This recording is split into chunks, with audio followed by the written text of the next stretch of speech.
Hi, everyone. I'm coming at you today with a little bit of a different type of tip because this is not just for job seekers. This is for all of us who live in the United States, for all of us who have a stake in the outcome of the election. We need to really consider and prepare our workplaces for the emotions and the reactions our people are going to have over the next few days, if not weeks. Regardless of the outcome of this election, there is going to be a large population of people incredibly emotional, upset, even angry. And yes, there will be population of people who are also very happy. And the extreme variances in these emotions can cause a lot of friction within the workplace because the population of people who may be celebrating could also fly directly in the face of those who are grieving. And we have to ensure we are setting the framework and the expectation for acceptable behaviors within the workplace as a result of this election. We have all been dealing with COVID for months. Many of us are dealing with job losses or job insecurity. We've had kids at home when they were at school. We have financial pressures we were not anticipating. As businesses, our Q3 and Q4 performance may not be what we expected it to be.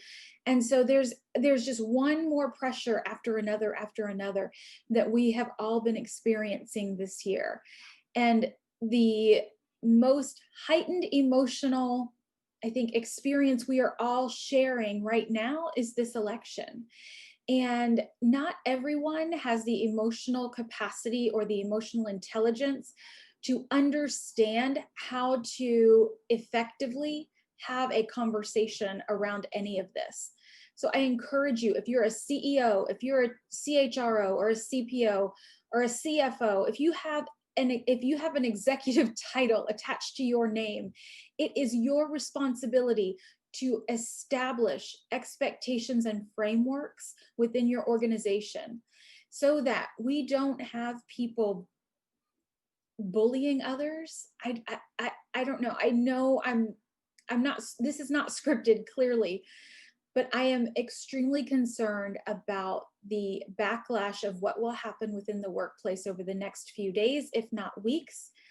As we all know, unless this election is won by a landslide we haven't seen in recent history, it will likely be challenged by the opposing party, which means the heightened anxiety and stress around results is going to be extended. I just don't know that we're going to know by the end of tomorrow who won the election.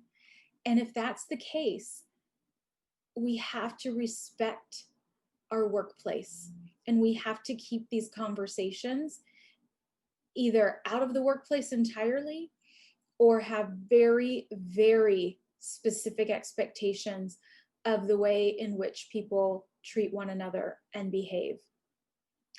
And I wasn't going to record this, but I have felt really compelled to do so because I've seen people in tears. I've seen people losing their tempers. I've seen people walking out with just incredible frustration. And tomorrow and the rest of this week is only going to get worse when it comes to that. Even for the people who feel as though their candidate won, there could be considerable anxiety. There will be grief. Are we prepared to handle the grief for those whose candidate didn't win? Are we prepared to handle the friction? It's great to celebrate when your person wins, but how is that going to impact the person you sit next to who felt passionately about the other candidate? Never before in my entire life have I been concerned about workplace experiences post-election like I am right now. And even though many of us are still working from home, we are still interacting on Zoom. We are still interacting in many, many ways. And then, of course, there are the essential workers who are working with others every day. We've got to bring forward our best selves over the next few days and weeks. We have to treat one another with dignity and respect and kindness and grace. Give people the space and time they need to process whatever emotions they're experiencing as a result of the outcome of the elections. I hope this helps. I hope this makes us pause, and I'm hoping I'll see comments to this video that says, yes, we've already taken precautions. We have already created a framework. We have established expectations.